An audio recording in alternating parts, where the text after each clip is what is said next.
Okay, very good. Here we are, C-Suite Network Women's Coaching and Consulting Council. So glad you're here. And again, if you are off camera, we welcome you. We want to say hi. If you can come on camera for just a moment, we'd love to welcome you into our program. Also, we're putting in our LinkedIn address into the chat so we can make sure that we connect after our program today. Okay, today's program is so critical. It is all about the latest LinkedIn report on leadership for women. And this is data that is I haven't found it anywhere else. Of course, they released the report, but in our C-Suite Network, women's coaching consulting style, we want to interpret the data and how we can use it to become more strategic and to be the most strategic woman in the room, connected to other strategic women. So thank you for being here. I'm Kathleen Caldwell, founder of C-Suite Networks, Women's Coaching and Consulting Council. Hey, I came from corporate. My background is I was part of three startups in Silicon Valley that went public, and I was a key employee, which means I was an early person in the company. And I saw things in how companies grow. I saw executive leadership, how people move, including myself, move from like an entry level person right out of college and how they can rise through the ranks in corporate to become a key employee and what that means to the company and what's happening now in the world. And I want to share with you the data that you can start using in your thought leadership. So I just want to tell you, I've got firsthand knowledge of what's happening, not only for myself, but also for my clients. I still work with several executive coaching clients, women who are in corporate, and I still have a corporate group of corporate clients as well. I think it's important. We've got to have a diversity of the things that we're doing, okay, with a through line. So maybe one takeaway already today is to think about what's the through line for you in the work that you're doing, whether it's corporate people, whether it's government, education, association, whether it's groups, one-on-one, everything. What's that through line?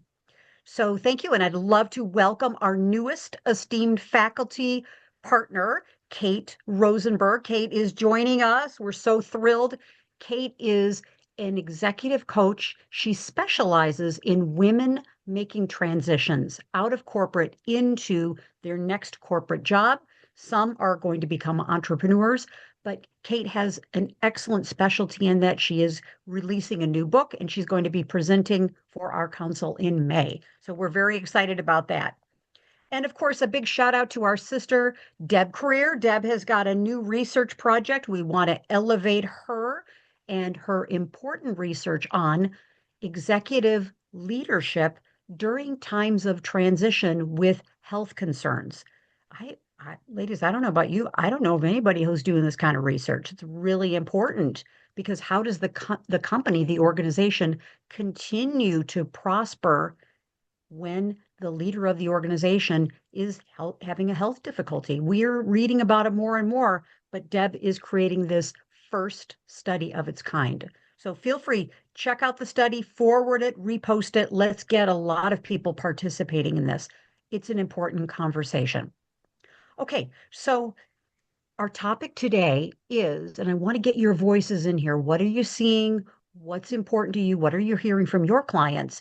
Because we want to bring to the marketplace the best strategies, the thought leadership, the category of one positioning for each of you so that you've got the latest data. There's nothing like having something new to write about, to talk to your clients about, your prospects about, speak about, all these things. And today's topic is tools that you can use for this immediately. So LinkedIn did a study. It was just released in the middle of March 2026. And it's a little hard to read at the bottom, but it's their state of women in leadership. And it was 74 countries from LinkedIn's 1 billion plus members. And so they did a comprehensive study of women in leadership with the title vice president or C-suite. Okay. And so this is something that's near and dear to my heart because these are my clients are the clients who participated in this study. And there's unique situations, and of course, all of you know this. Sheila, you know what's happening firsthand. You've got a real beautiful pulse in what's happening in corporate. And of course, Susan, you and Carol and all of our sisters participating. But there's times of major transition now. So whether you're in the C-suite, you're planning to get into the C-suite, or you're in a leadership role, you're an emerging leader, or you are a partner. I don't even want to say service provider because we're not a service provider. We're a partner to organizations. This is info that we need to know. Okay, so the bottom line here is, and I will provide the link to this research project so you can go through and do your own analysis. But the bottom line is something's not adding up with this. It's pretty interesting. And I'm going to give you the data behind this. We women, we are more educated, experienced, prepared, knowledgeable, savvy. We got all our executive swagger going on, but yet we're not being promoted. And I say we as a whole, okay, as a world, we're not being promoted into the C-suite because of some very interesting factors. And so I'd like to invite you to look at this research, and I'm going to get you talking with us as well, is how can I make a difference here? What is it that I can do to serve the women in the C-suite? Not only the women, but the emerging leaders and then the organizations. Okay. So this is absolutely incredible because the gap, according to the LinkedIn report, is tremendous.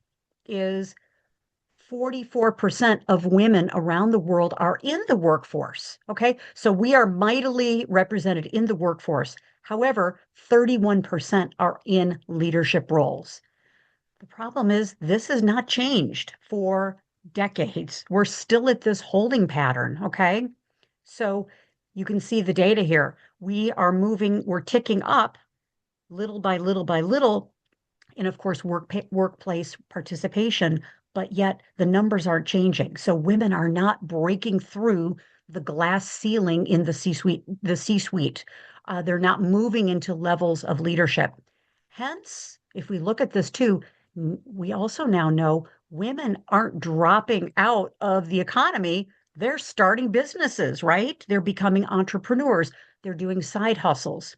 But the problem is, if this trend continues, we're going to go back all of the things that we've been working for decades. We're going to go back to numbers back into the 60s, 70s, 80s, and 90s, where it's going to be pretty, I'll just say, pretty vanilla in C-suite ranks, right? It's going to be a lot of the same looking people, right? Because women are dropping out. So this is so interesting. And the data also shows one would think, okay, if I go ahead and I stay in school or I get that EMBA or I go ahead and get the doctoral degree, oh, that's going to help me. That's going to inoculate me and our clients and help us get into the C-suite. Well, the data shows that is not true. Okay. The gap for women is greatest and when they have a doctoral degree. Moving into the C-suite, it actually having a doctoral degree has interesting return on investment. Now, of course, we promote higher education. We love higher education, but looking at the data from the LinkedIn report is there's this paradox is the more education we have, traditional education, sometimes the return isn't there. Okay. So I want to pause any comments, questions, because this was mind blowing for me. Having a bachelor degree is like the table stakes, but yet moving up to a master's degree, obviously it's going to give you important education. It's going to give you abilities and knowledge that you need. It's great for all kinds of things, but the data is showing it's not the fast track to the C-suite. Comments, questions about any of this? Because I want to get into some other slides here, but I thought this was fascinating. This is interesting because I just had a conversation with two recruiters last week and corporate, right, the executive level recruiters. And we were talking about not having maybe a formal education or a college degree. And they said that is not really even a thing anymore. it's all about your experience and what you bring to the table. So people are putting too much emphasis and I agree, right? I think that education is awesome, but if that person is continuing to learn through experience or taking other courses or being in other communities where they're getting fed, that's more relevant and important than being book smart. So I think Having the yes, and I think the recruiting world, and they said that's a pattern in the recruiting world as well that they're seeing. So, but a lot of companies still want to put that in oh yeah, yeah, their application, and they said still submit your resume if you just don't have it and you have all that experience. So interesting. yes, yes, yes, yeah. Great insight, Sheila. Thank you. And my gosh, we've got the degrees. We want to put it in there, of course. I mean, but it's just the tradition. I guess what I always like to think about is what are the traditional things that we thought, and Susan will come over to you. What are the traditional things that we thought were the fast track for our executive women clients? What has been tried and true, has worked? Maybe not so much anymore. Yeah, thank you. Susan, jump in. And of course, I if you're was in at the, lunch yeah, the other day with a gentleman who is long term in the executive recruiting area. And one of the things he was talking about was how the fact of who you know is still more important than what's on a resume. The thing that I see frequently is when I'm looking at women, when did they get their masters? Did they do it after they'd been working and they felt that it was going to help them later on and they may be overlooked because they didn't do it sooner? Is it something where they're coming back after raising children and deciding that that is the step that they need to do prior? I would have loved to have seen some of that information in this to give us more clues on how this is showing up. Is it somebody who's been there longer? They maybe had the bachelor's degree, but they've grown in the company and had the climbing ladder steps occur where a woman's coming in later and doesn't have that mentorship, femtorship, whatever you want to say, that's going to help them have the relationships that help to raise them. And then I also think when you start looking at a doctorate, that requires so much of an attention to a knowledge side that sometimes what I see is they are more about gaining the knowledge than they are about pushing to be seen as the expert and raised. And they frequently will feel that having that expertise is all it takes. And they forget that if you're a man of the same level of skills, that man will boisterously speak of why he is the one to be chosen. And the woman is looking at my credentials speak to myself and what I have to offer. And then the third thing is, or maybe it's the fourth, I don't know, I'm babbling on here. But the piece that John and I also talked about uh, at lunch was the fact that the way those resumes are online that you have to submit, there is no room in a lot of those to really talk about what makes you unique. When you talk about a category of one, Kathleen, it doesn't get to play well in those. So that's where you need somebody inside a company you want to work with who can say, oh, I've met this person. They would be a great candidate. They would play well with our team. And the thing he pointed out that is happening in the recruiting agency business is that frequently the people they are placing are in 6 months looking for a new job because the job does not turn out to be what they thought it was going to be. So we've got to really look at our jobs well defined for who we are truly saying we want, or are we looking at a list and not really thinking about what needs to be done to fill the job with the correct person. And Carol, I see you mentioned femtorship.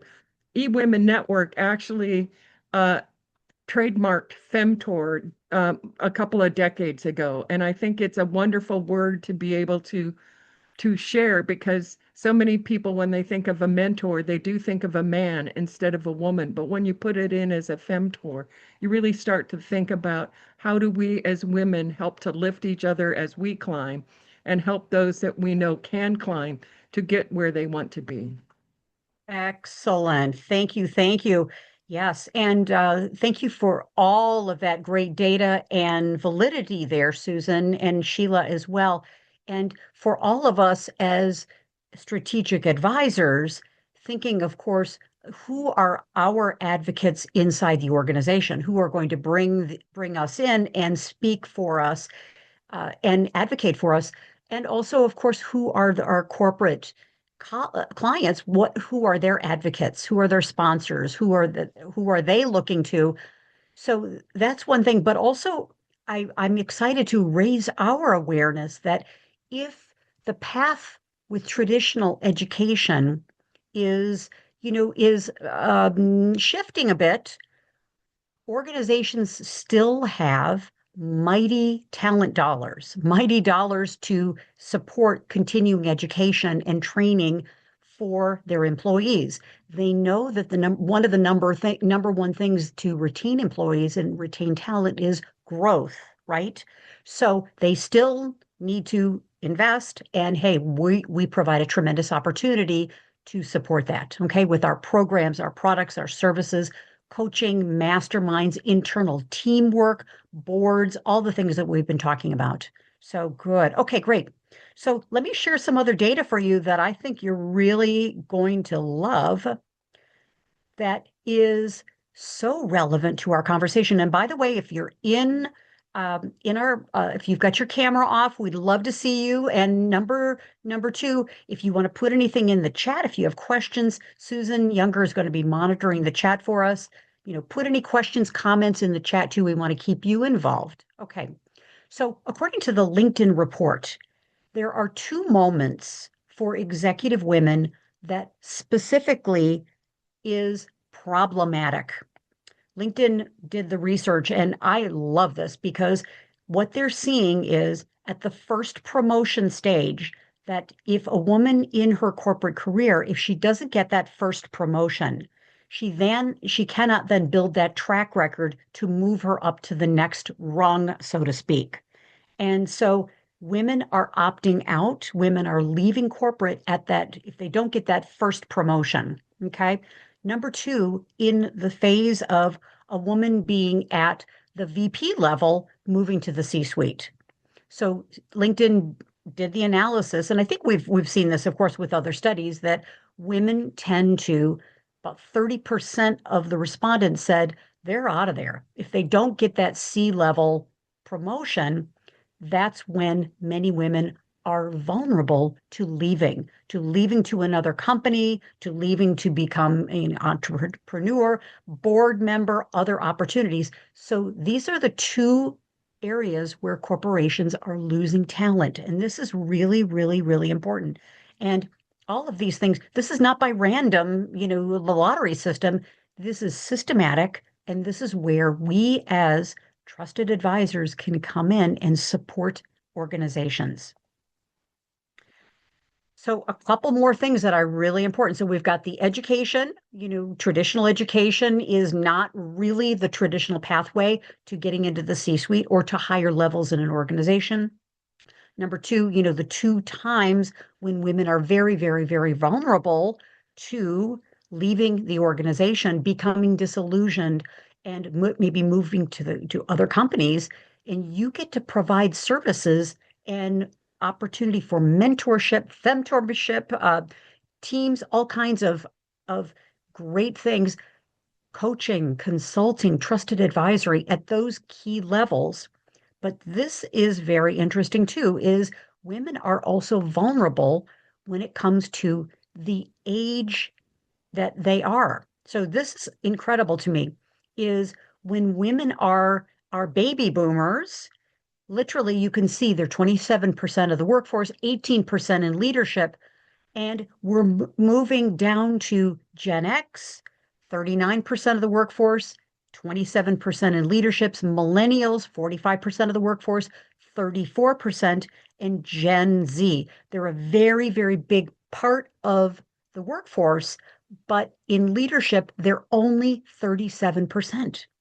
So the numbers at the very bottom is we as women, we're losing ground at every stage here.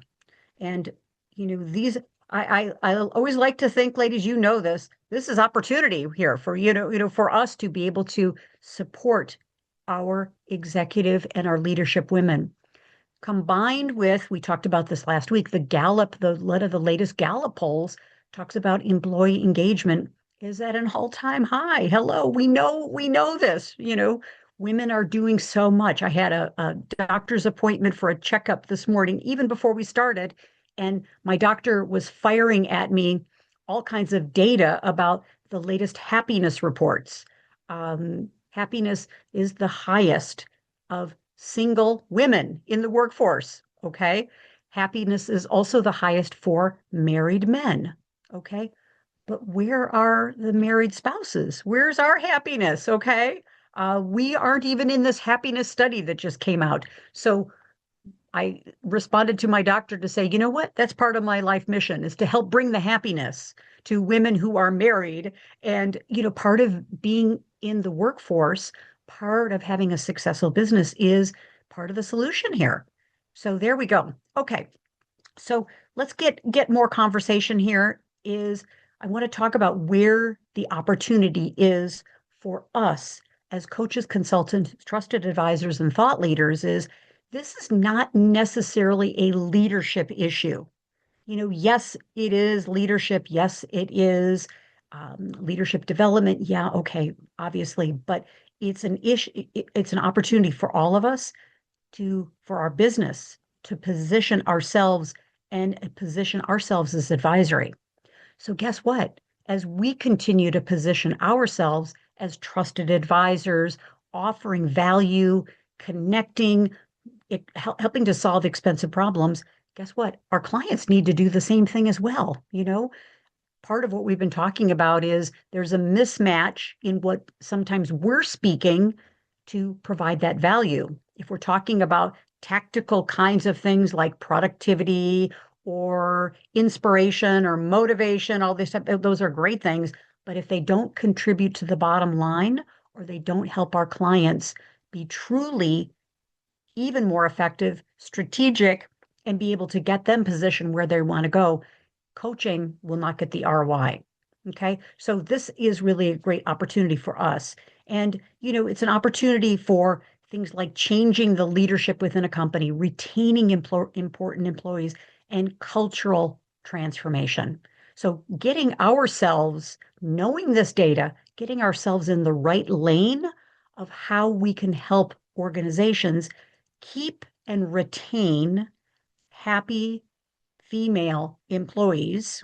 And of course, men too. We love men, but understanding where women are vulnerable in their careers helps us start a conversation about how we can help companies with their retention. Okay. And of course, we know with corporate reorganizations, our beautiful HR partners, they don't have the bandwidth to do this. They don't have the internal capacity to do this. That's why you, being a trusted advisor, coming in and supporting the organization with your corporate partners, it's gold, sisters. It's absolutely gold.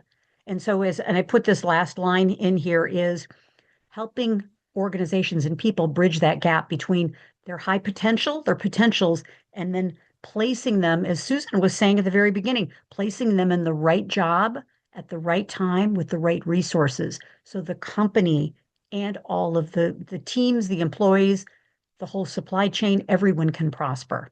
Okay. Any comments, questions, jump in. I think this is pretty obvious to us, but I think this is really tremendous opportunity. And what this really means for you, and I apologize, I got a lot of words on the page here, but let's talk about opportunity. And again, if you are here and you want to put anything in the chat, comments, questions, we'd love to get you involved. So the opportunity as we're kind of winding down here a little bit and also getting our conversation going is the data from this LinkedIn research. And, by the way, that's why we're all doing research in the category of one accelerator is that we get to be the source, we get to be quoted, we get to be the epicenter for new thinking, for solutions, for just being quoted in the media, et cetera, is the data is showing us the door. Okay. How can we use this data add to our language, our credibility, our context. We can talk about that broken rung. The broken rung is at the first promotion. The second broken rung is VP to C level. Okay. These are broken rungs on the ladder. Number two is knowing that these two areas matter. And so getting into conversation with women who are at those particular levels and speaking their language. Are they, if they're interested in getting a promotion, are they interested in moving up the corporate ladder? Are they interested in more responsibility, more opportunities, or are they on their way out? Understanding the language that's important at those two levels. And then what I would recommend is the third shift is there's a paradox here because we're smart, we're talented, we're hardworking. There's never been a better time in the world for women. However, why are the numbers not showing up in leadership positions? Why is corporate disengagement at an all-time high? Okay. And that credentials are not the ticket to the C-suite. So any comments, questions about any of this? Making sense, right? Yeah. And I know you're doing this kind of work already. So what I'm thinking at this point is for all of us to be positioned, not only for ourselves, but for our clients, we've got to be positioned, connected, and selected. I love to work in three areas. I love the triad, of course, is we've got to be positioned as a strategic advisor, positioned not just as a hourly coach, not as a life coach. Though, we've got to be positioned as an advisor. Number two, connected in the rooms that matter. So who are the people that are making introductions for us to speak, to be getting into some of these client opportunities? Who's reposting our posts on LinkedIn and speaking up for us? Who's giving us testimonials and referrals and endorsements, of course. And then, of course, moving to the next level is how are we selected for opportunities? Knowing the ecosystems, knowing the businesses, how are people making individual decisions about retaining an advisor who just happens to also be a coach consultant too? So these are things that we're dealing with, but guess what? Our clients are dealing with this as well. How are they positioned to be strategic and to become the category of one? How are they connected within their ecosystem? And then how are they connected to, Carol, you were talking about the beautiful organization Women in Plastics. Well, if they're in the plastics industry, how are they positioned as a thought leader in their industry, right? And of course, how are they selected? What's the game they're playing? So love to get your point of view in here. And what are you thinking about? Easier said than done, right? But really exciting. This is great work that we get to do, right? Yeah. So we get to elevate our message. We get to have a greater thought leadership. And, who's promoting the women that are in corporate? Who are the advocates? We get to be those advocates for our clients. Yeah. Comments, questions? What comes up for me is as we're looking to gather data, how much of it needs to be looked at in different frameworks instead of us assuming let's do it across the board, because it might be that what is important in one industry isn't what is triggered immediately for another industry. And if you get one report that you've created with data from one industry and then get a second one from a second industry, you now have two that you can talk about the comparative similarities and the uniqueness of them that creates a special uniqueness for you to be able to see those commonalities and where they can learn from each other and why someone of your caliber ends up bringing something as a consultant to both of those different groups. Thank you. And to be able to have provocative, leaning in conversations with your clients and with the groups that all of you are creating, to be able to lean in and understand what are they dealing with? What's their corporate culture right now in light of the global economy, what's happening in the world culturally, to just be so curious, but then to utilize the data, I think is extremely powerful. Yeah. Yes. Thank you. Completely agree. Any other comments, questions? Because we're going to talk about, hey, just some curious questions and some takeaways. I think, Good stuff, huh? yeah, Yeah. one thing I'm seeing is that a lot of people build your job title is not your brand. And we have so Mm. many women will build their positioning around that and their identity around that role or that position instead of building it around themselves. And so when they leave that company and go into a different role, they have built their whole brand or their positioning around a certain role. So I think that's something for women to think about. Like when you are building your personal brand, build it around, what you want to be known for outside of that, just that role or that title. So I think you can bottleneck yourself, and it's easy to do because, I've done it. We've all done that. Just build your position around that title. So I think if you think broader in terms of how you're positioning yourself, I think that's helpful for people. Excellent. Excellent, Sheila. And I always love how you say you can't see the label if you're inside the jar. So I think that's where all of us provide so much unique value is that we get to bring that perspective and we get to bring the perspective of so many of all of the global clients that we have. We get to bring these best practices to our clients. What a gift that is. Yeah, what a gift. Good. Thank you. Yeah.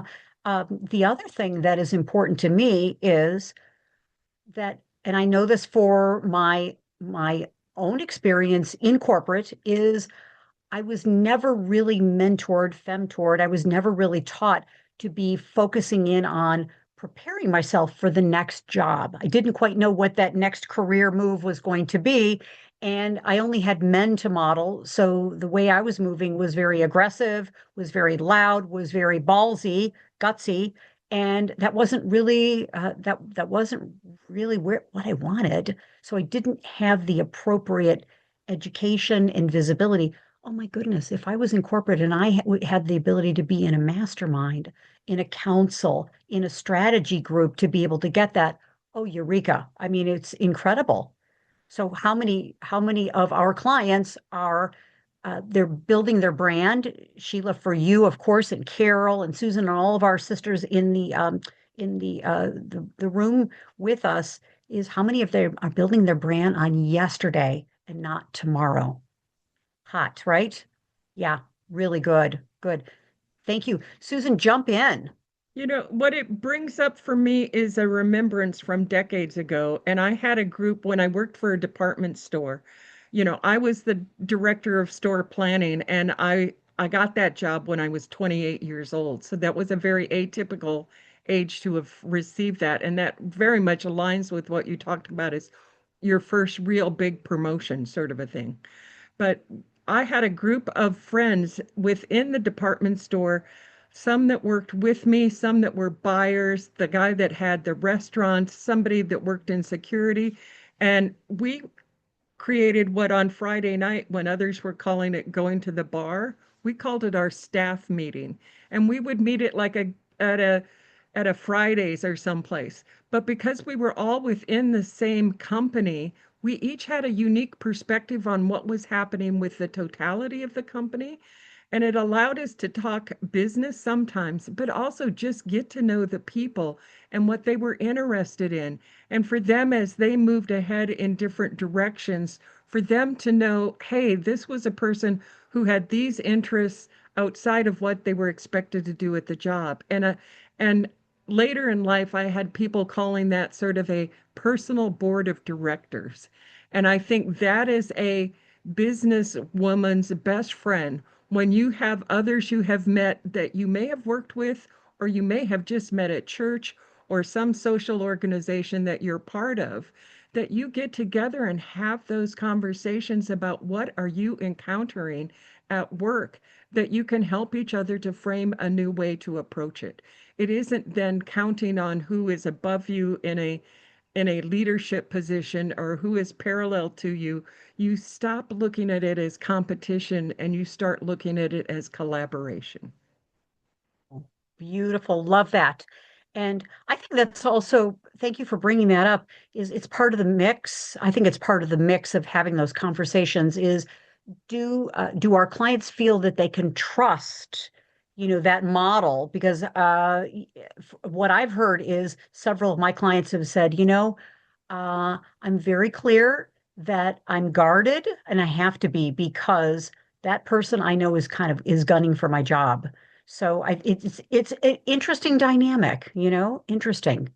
Yeah, thank you. So as we complete, ladies, hey, I love the idea that just keep focusing in on how am I positioned, how am I connected, and how am I selected? And one of the biggest curious questions is, hey, are you being positioned to be part of this conversation? These global trends that are happening is how will you be positioned? What is it that you can do? I think, and again, integrate this whole concept and these questions into your future research, get to be part of the conversation of what's happening in corporate and, thinking about like what's out of these ideas, what can I do about this? Who are the women that are impacted by this? And, just kind of thinking tactically is there one step that you can take this week to elevate your positioning? Hmm. Okay.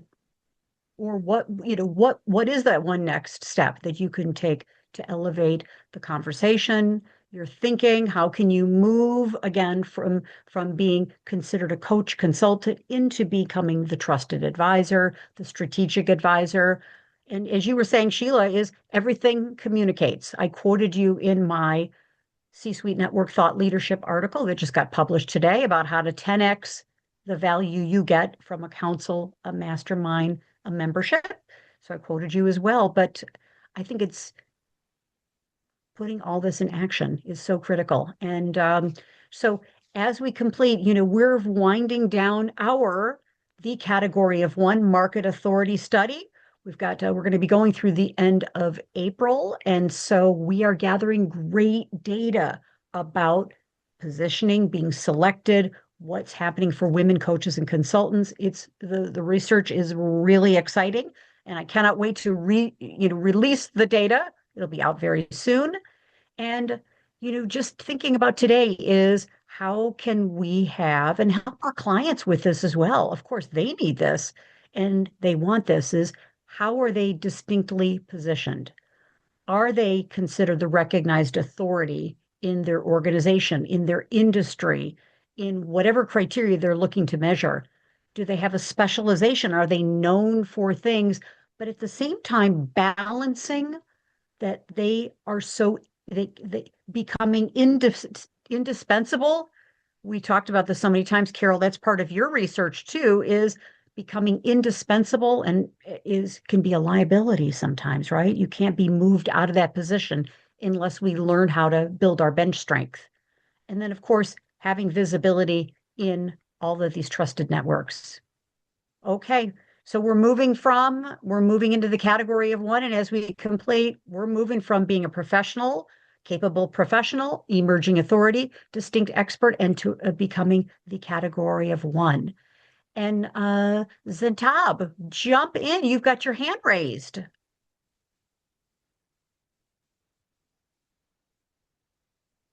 Feel free, jump right in. Hello. Please welcome. Hi, we're excited to hear your voice. Hello, I'm Zeynep Fatma, and we are a group of 4 students that have joined your webinar, and we really find it very interesting. But you are mostly discussing leadership roles in C-suite. So if I want to ask a question, if you could discuss some roles like as a student, we join many societies, and we have to present in many groups during studies and projects. But we don't have that much confidence to be volunteer for a leader or have those skills. So we find it difficult. If you could guide us through that. Yes, thank you. And did I hear your question correctly about different levels within an organization, how to, why this is important for different levels, not only the C-suite? Yeah. Even Yeah. in the education level where you have to be in many societies and projects. Oh, absolutely. Thank you. That's a great, great question. Well, and let's get everybody's point of view on this is from our perspective, this goes back to really having the right positioning, back to the LinkedIn research is at any level, are you are you a capable professional in the workplace? Are you, do you have the credibility, of course? Are you doing the work? And as the LinkedIn research is showing, it doesn't necessarily have to be the degree that gives you that professional capacity and capability. So are you able to bring the goods, as we say in the United States, right? And, being able to exceed what the job requires, right?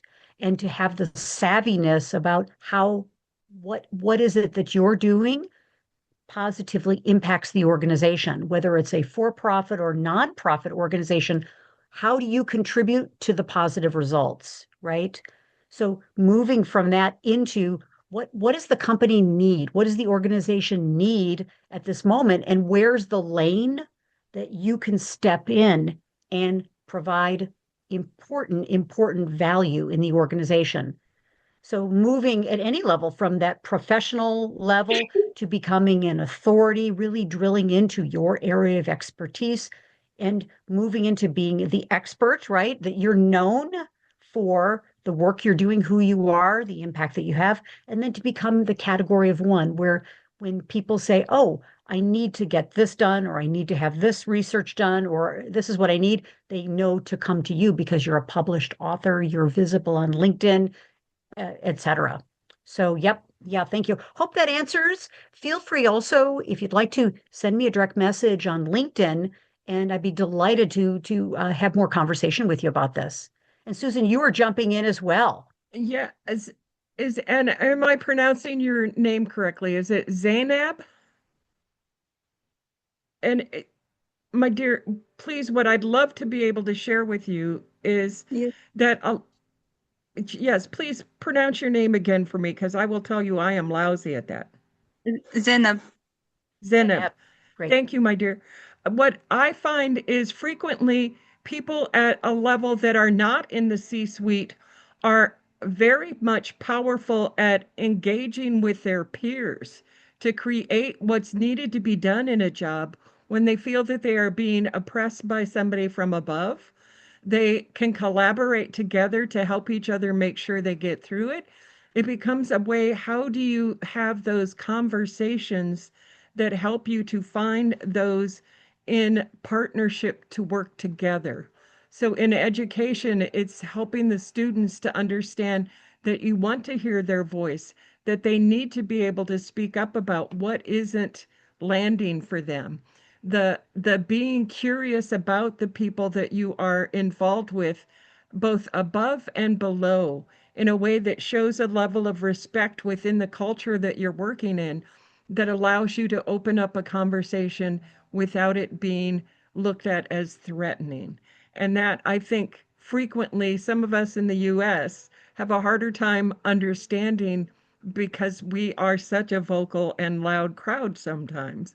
So it is something that is uh, needs to be looked at. And I know from me growing up in an industry that was primarily male, sometimes I had to be a little more bolsterous than I might have been with my group of girlfriends. And that was something that I knew I had to do to stay engaged in the groups that were all male. But when I get with my girlfriends, I wasn't that way. And you start to figure out how do you dance around what's the way you show up at any level And if you are helping people to rise within an organization where there isn't a clear framework, but there is a clear understanding of boundaries, helping them to see what those boundaries are and understand which boundaries need to be stretched or which boundaries need to be highly maintained becomes a really big battle in what you're trying to do. So bravo for your question. Yeah, great. Good. Thank you. Thank you. Good. Thank you. And Susan, your response too. Well, good. And so feel free, put any questions in the chat that you may have, and then we're going to complete our time. Hey, this is an incredible topic, isn't it? My gosh, I'm loving this, loving this, loving this. Yes. And what I also really love is we get to make such a difference, right? We get to make a powerful difference with the people that we consult with, that we're in harmony with, that we're in community with. So this is great. Noor, jump in. We want to hear your voice. Welcome. Feel free, unmute yourself. Jump right in. Hi, I'm Noor Fatma, and we are from Pakistan, which is an underdeveloped country, and the trend of women in the corporate companies is very less, and the ratio, the women which are working in the corporate companies is very less. The women feel incompetent in the front of men which are already in the corporate companies and are higher in ratio. So any advice which you give to us, through which we compete with those men and stand out in our country and worldwide internationally. So please, any advice which you can give to us? Great question. Great question. So my advice would be to have conversations with women who have already done it. Okay. Have conversations look for women who will share. I will tell you, women who have been successful and have moved through organizations, they are very, very, I would say by and large, they're very interested to share and to help others, okay? Because they want to throw a lifeline, so to speak, to other women who are working and are diligent and are sincere and are bringing their best. They have genuine interest in making a positive difference. So I would say keep your eye out for mentors, femtors, even men. I mean, men will help as well, everybody, but look for the people who are looking for you, okay? And I would recommend add value whenever you can. Add value, be really prepared when you're having conversations.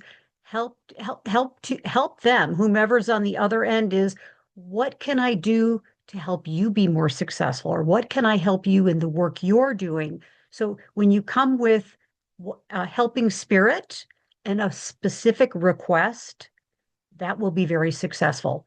Plus reading. Oh my goodness. And the internet, there's so much available on YouTube and in communities like this. And so if you don't find communities, think about partnering up with the women who you look up to, that are advocates for you.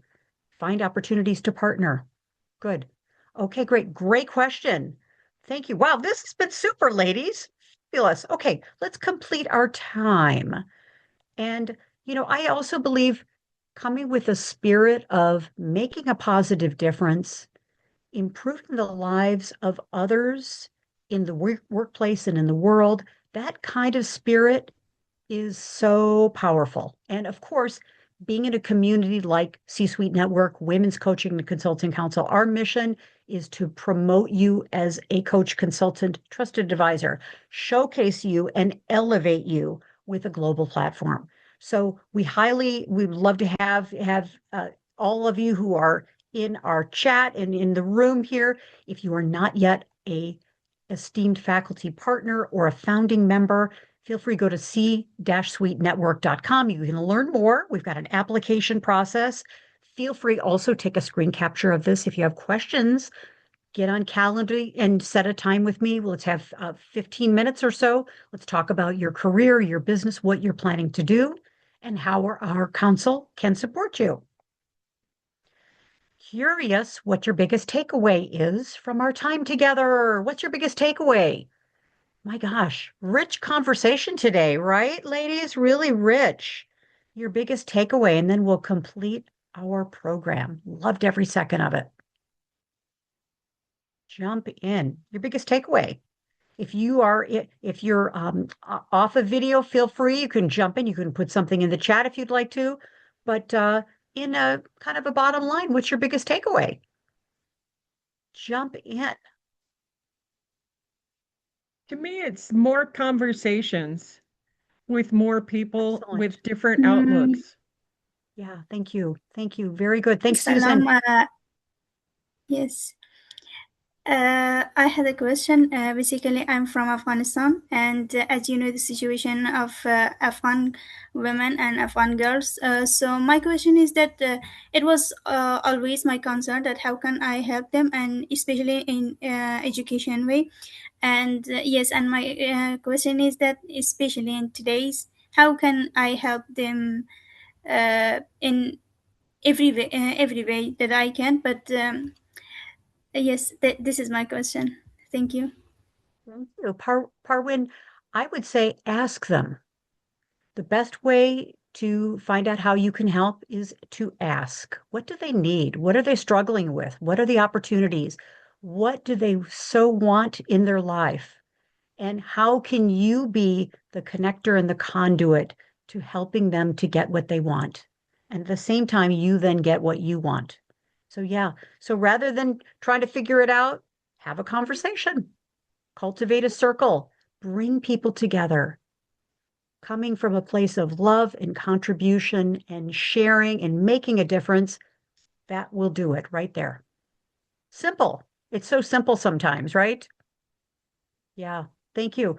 Who else? Your biggest takeaway? What fun call today, huh? What a fun, we call it our interactive gathering. Hello, we've been interactive today. Yeah, thank you. Carol, jump in. We've got to get your voice in here.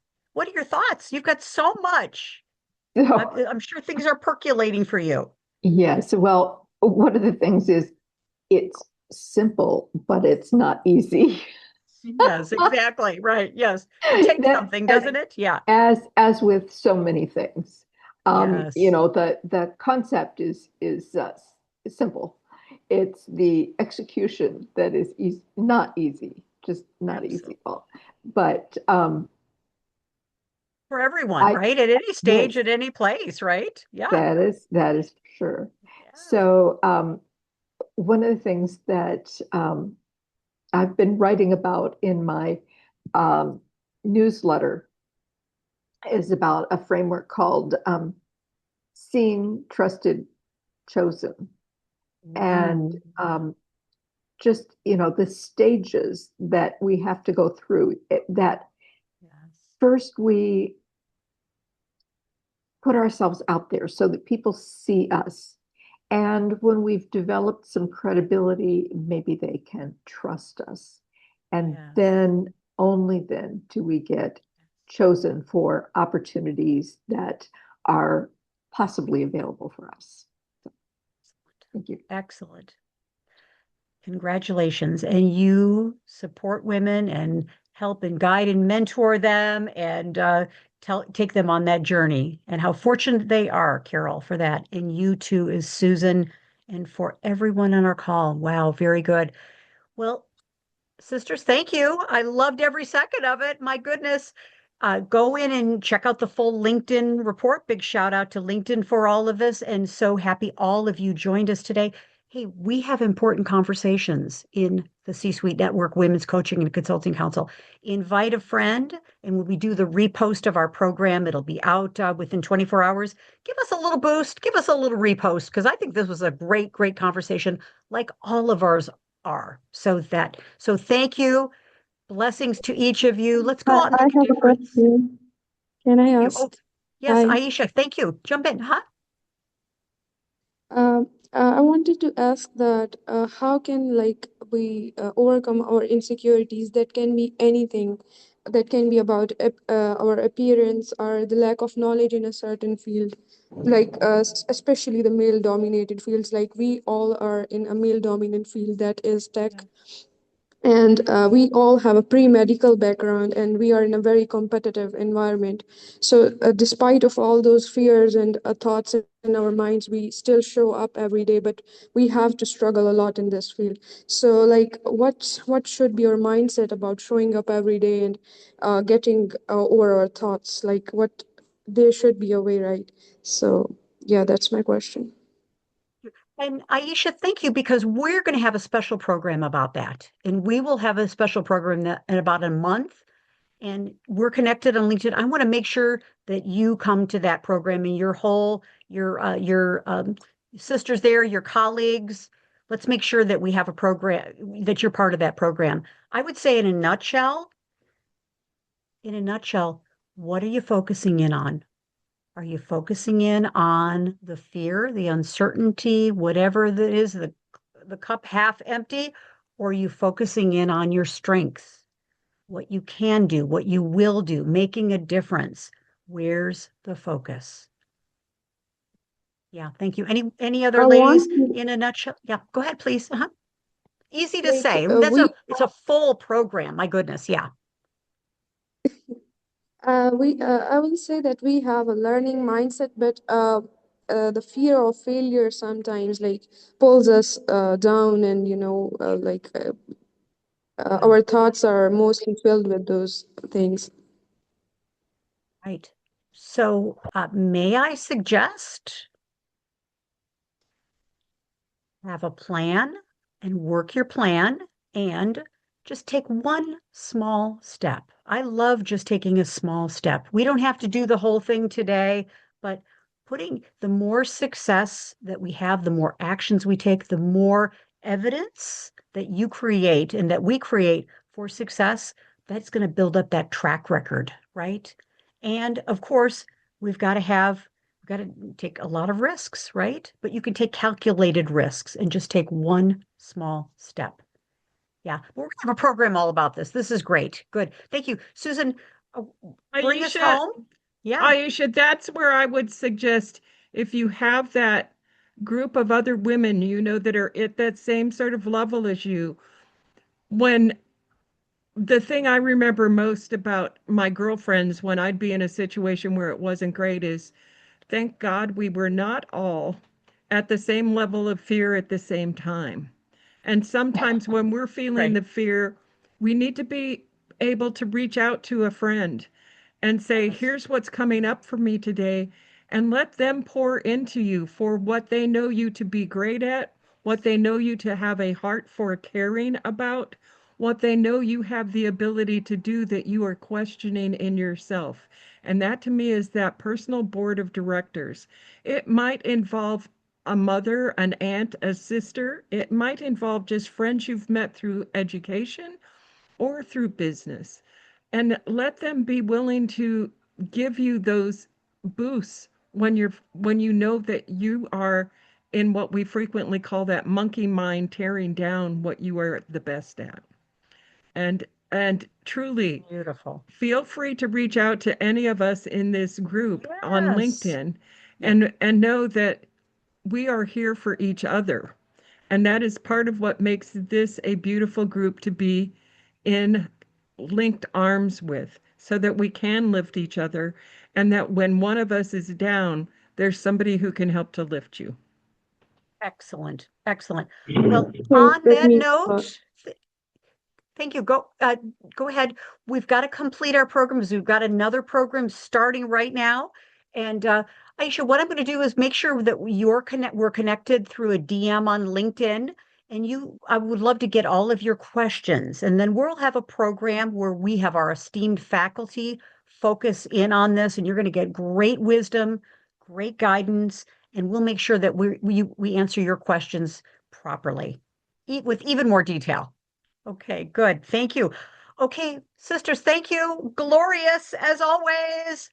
Sending love around the planet, right? Love and beautiful good wishes. Just take one step. That's all we need to do. Just take one step today. Okay, bye for now. Love and kisses to all of you. Kathleen Caldwell signing off. Bye, Susan. Bye, Carol. Bye, our sisters all around the world. Thank you. Bye bye. Thank you.